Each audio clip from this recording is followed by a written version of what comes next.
And that's the problem, is that the lizard people are coming down here. They're doing experiments on us. They control the government. They control the damned government, every single person, top to bottom.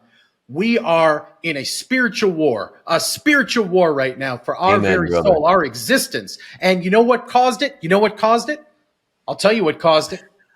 The TV show V. It's what caused it. This is true. This is true.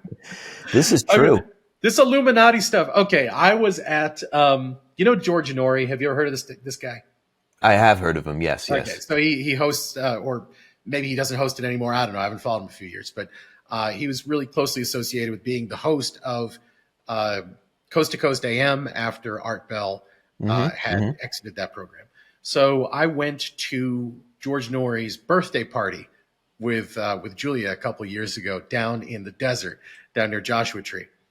And man, it was such an interesting time because it was at like an alien contactee convention, and George Tsoukalos, maybe it's aliens, that dude, he was there, a bunch of people were there. And, these people, some of them seem to legitimately believe in the Illuminati. And look, I believe that there are different cabals of powerful people. We call them oligarchs. And, look, they're not hiding it. Didn't one of them just buy a social media platform? Didn't one of them just buy a social media platform? Exactly. You've got all these dudes, Vivek Ramaswamy. I think the incoming administration that Trump has like the most billionaires ever being appointed to political office. So yeah, there are, political cabals of powerful people, but they're not hiding it. They're not, No. We all know where the Bilderberg group meets. Like, people go and they protest it. People know where the WTO meets, and people go and protest it. This stuff doesn't happen in this secret kind of X-Files-ish universe. But there's a popular myth that the quote-unquote Illuminati, this secret group of people that is somehow tied to the Rothschild banking family. And lately it's been looped into the JQ, the Jewish question, this sort of 18th century idea of anti-Semitic propaganda that bubbled up again during Nazi Germany and continues to morph over time to where you have people talking about George Soros and this stuff. These things all kind of tendril their way into a cauldron. And at the bottom of it, if you're sifting, if you're panning for gold and you're trying to figure out, who's at the root of this conspiracy, for some reason, in the last 15, 20 years, it's all pointed to lizard people, the reptilian aliens. Where did this come from, man? Well, I can remember spring of '83, I think it was. I'm about 9 years old. I'm on the subway in New York, and they have these posters. We come in friendship, we come in peace, with these guys wearing the sunglasses and the red suits. And being a 9-year-old kid who's interested in pop, I'm like, what is this? What is this? And then a couple weeks later, you started seeing V's spray painted on the posters. I mean, this is part of the poster art here. And it was advertising the TV show about the aliens who come from another planet to steal the water. And they're lizard people, and they're underneath a layer of fake flesh. And there's a famous scene where what's his name? Mike Donovan was the character, and he sneaks on the mothership and he sees them swallowing rodents whole, and one of them attacks him, and as he's defending himself, he rips the face off. I mean, it was great television. But who would believe that in real life? And in fact, Kenneth Johnson, the guy who wrote and created the series, says he'll be at places like Comic-Con signing autographs or meeting fans and stuff. And he always has these weirdos that come up to him and they're like, how did you know? How did you know that this was actually happening? And he's like, I don't understand how this came into popular culture. Now, Kenneth Johnson. Yeah. I will say, yes, he created V, but the idea sort of predates that a little bit, because not the lizard people specifically, but his plot is really heavily lifted. It's an inversion of Childhood's End, if you know that. Yes, it is. So in Childhood's End, the aliens come down, they start to, create this utopia, And ultimately, the thing is revealed to be that they are taking children who are born as evolved humans out into space and guiding them to their next phase of evolution, because these particular aliens who serve this larger universal consciousness are not able to evolve to that plane of reality. And so they act as good stewards to help guide us through the crucible of this transition. Mm-hmm. The plot of it, as you were sort of describing from your experience watching it, but more overarching, it's that there's an alien invasion, but they come down in peace. They come in peace. They're here to help us. They're here to help us evolve. But then it turns out that they actually just want to eat us because they're lizard people. So, it's interesting how Kenneth took this great idea, turned it on its head. That's a very creative thing to do. And then from that, it like broke a lot of people's brains. It broke so many people's brains. David Icke, the British broadcaster, Yeah. he's out there on TV. All of a sudden, starts screaming about the lizard people and really throws a match in this powder keg that had been brewing in newsletters and small communities and traveling by word of mouth through these great conduits by which folklore was traveling in the mid 20th century and late 20th century, the truck drivers, because truck drivers would listen to the radio and they would all be on ham radio and they'd be swapping these stories and things. And so it became this perfect storm of half remembered television, people pulling pranks, really just a feedback loop of media from David Icke, throwing that out there because maybe he was influenced by V, to then that being picked up by Chris Carter and the X-Files and putting it back on television, which then fed back into Illuminati conspiracies that were being pushed more broadly every night on Coast to Coast AM. And it became this huge echo chamber where now it's an inescapable boom. Mm-hmm. Lizard people are just part of our reality. I think a lot of it stems from the fact that people have a hard time with the fact that there are human beings on this earth who will just do horrible things to you. And there's a lot of uncertainty in life, and uncertain things happen. Pandemics happen. Natural disasters happen. But it's a combination of the disbelief that people are bad, so they have to be reptiles or aliens of some kind, or that we're not in. People can't wrap their heads around the fact that we're not as in control of our lives as we think we are in the first world, and that a hurricane can come and kill a bunch of people, a tornado can come, a pandemic can happen. So it always has to be, anytime something like this happens, it's because the government's controlling the weather, or these evil scientists are putting a virus out. I mean, you heard it during the AIDS epidemic. You heard it during coronavirus. You heard it about polio. There were all kinds of conspiracies about polio in the 40s. I'm going to jump in here because there's a video that we're going to be putting out soon. Check for it. I'm going to put the link in the description when it's live. So I'm going to go back, edit this video to put the link when this other video comes out. And it's a video on conspiracy theories that turned out to be true.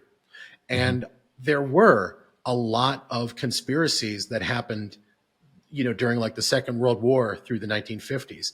There were biological experiments, like for instance, the US government sprayed bacteria over San Francisco to see what would happen in case of a bacteriological outbreak. How fast would it spread? What would the outcomes be?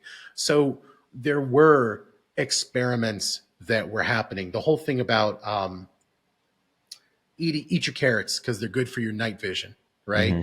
That meme took hold because the advancement in radar technology that was being used by the Allied forces during World War II was top secret. And when people would say, wow, how are your pilots so good at destroying German targets at night? They go, oh, we feed them a special diet, carrots enhance their vision, so on and so forth. It was this jokey kind of thing that got put out there, but it was taken as fact. And that became this like, hey, eat your carrots, are going to help you get better night vision, when in fact it was just covering up for the fact that we had better radar technology than the Axis forces. So we have these real conspiracy theories that exist, but then I think people go down this rabbit hole where they say, if this exists, then I have to open my mind to believe that all of them are true, no matter how ridiculous they sound. And really, few of them sound more ridiculous than reptilian and lizard people. I believe in a lot of weird shit. I mean, I'm in a household. I'm looking out across my my garden right now. I mean, we've got ropes tied around our oak trees, and all kinds of Shinto tokens and iconography. Because my wife, has a cultural connection to Shinto, and through that, I've learned about some of the animism and practices and stuff about that. And so we have a lot of esoteric mysticism stuff here in our household. We are members of the PRS, the Philosophical Research Society down in Los Feliz, where we go down there for mind expansion workshops, sound healing, binaural stuff, lectures from people who study occultism and things like that. I am I guess maybe more of a skeptical believer, because I really, really, really want to believe in the paranormal, in the supernatural, all of that stuff. And I've seen things I can't explain. There are things that are outside of my ability to process them through the lens of material everyday experience. And I want to know what they were. And I hope that they are somehow related to the supernatural or the extra normal or the whatever. But I keep coming back to it going like, okay, I can't follow every trail down these rabbit holes when I can patently see that they're ridiculous. Yeah. And lizard people are kind of ridiculous. I think crop circles are a little ridiculous. Like there are certain things where I look at it and I just go, I can't go there, I just can't. With any of these conspiracy theories, you have to ask yourself, to what end is this happening? What is the end goal of this? Like an example I'll give you. I have a friend who was a flat earther. He still might be a flat earther. I haven't spoken to him in several years, but we were having a discussion about this. And I mentioned, I said, when you're on long range flights, like when you fly on Concorde, you can see the curvature of the earth. And he said to me, well, they put special lenses in the windows to make you think that the earth is curved. And I would ask him, why would they want us to believe this? Like if it wasn't true, if the earth was really flat, to what end would they want us to believe it's round? Why would they want us to believe this? What is the purpose of it? And he would always say something, well, to control us. And you hear that about everything. You hear when people think that the vaccines, people are injecting things in you that aren't a vaccine. Almost every conspiracy theory that doesn't have where the person can't answer what the end game is here. Why are they doing this? They say to control us. Well, how are they controlling us? Like, controlling us for what? You don't want to control people just to control and a lot of them. times people conflate things that are a grain of truth with things that are wholeheartedly, patently untrue. Yeah. And so, I have a complicated relationship with vaccines, because I am a strong believer in the efficacy of vaccines. I understand the purpose of them. I understand the herd immunity aspect, where people who either can't get vaccinated or don't have the opportunity to get vaccinated, the people who do have a social responsibility to help stymie the spread or diminish the impact of infections from communicable diseases. But at the same time, I have often wondered throughout the years, I have this dreadful allergy to poultry, an intolerance to poultry. And what's weird about it is there's a couple of competing theories about why this is, because it's such an unusual allergy to have. And a very small percentage of the human population has this allergy. And most of the people that report it were born between, like the mid 1970s and the mid 1980s. There seems to have been a spike. in the number of people that have manifested this allergy. And that just happens to coincide with a time period when certain vaccine manufacturers were growing their bacteriological cultures using substrates that derived from Hmm. poultry proteins, because obviously chicken and other things are readily available in the United States. They're a resource that we produce to horrifying levels. It's really inhumane how they do it, and we just have a lot of things that are made with poultry. Poultry is in almost everything that you Hmm. consume if you are a meat eater. So Yeah. I have to be very, very selective about how I find what stock rice was cooked in, for example. So there's this readily available resource. They were using it for this other purpose, the same as how we in the United States put like corn syrup and everything because we subsidize it, and that leads people to sometimes developing intolerances. So Yeah.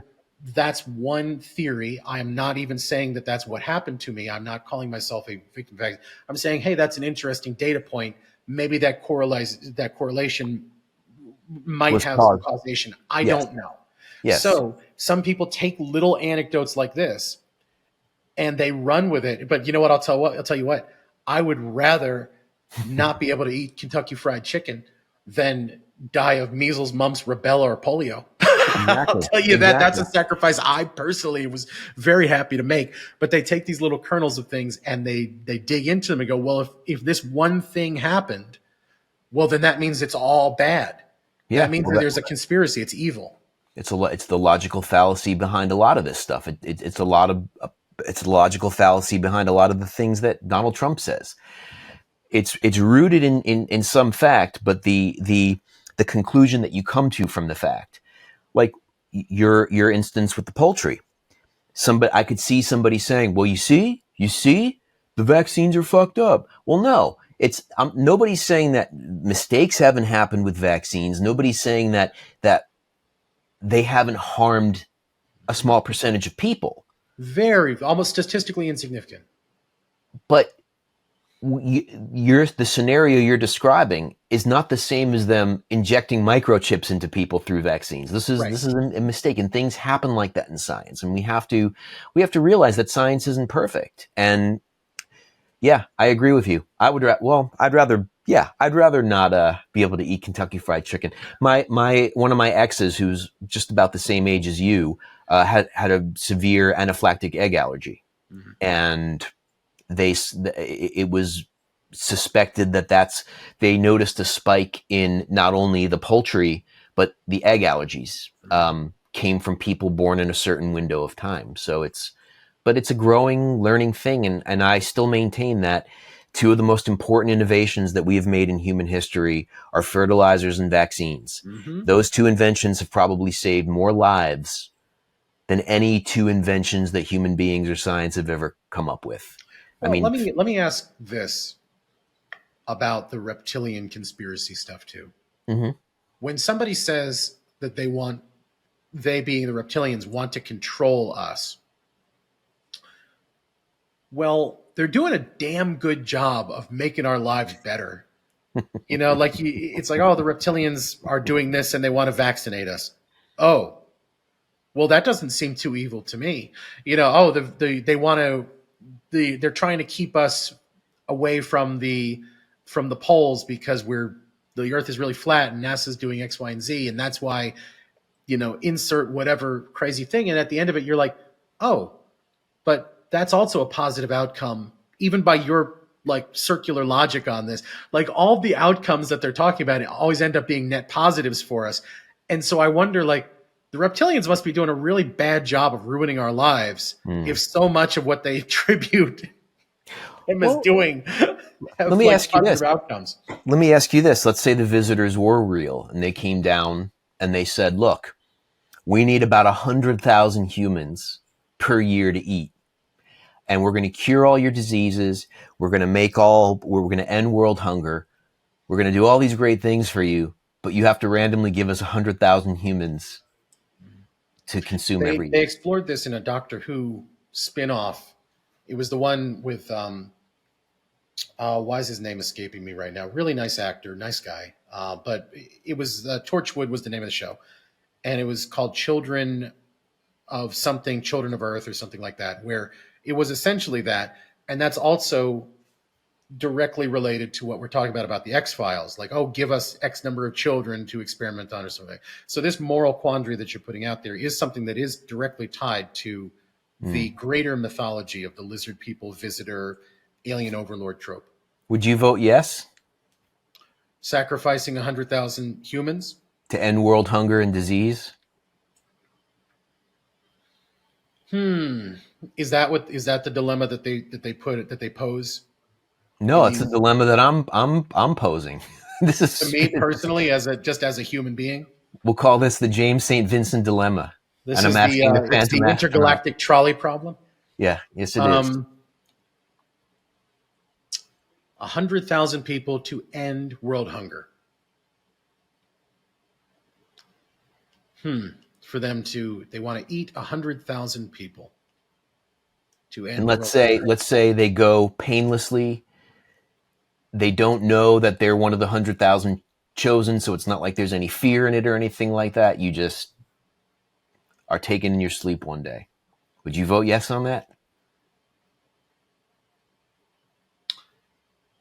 I would need to know more about the process by which they're ending world hunger. So there was a film that came out a couple of years ago. Everybody should check it out. It's called Landscape with Invisible Hand. And it's about, again, benevolent aliens that come down, and they sort of are a metaphor for colonialism and capitalism.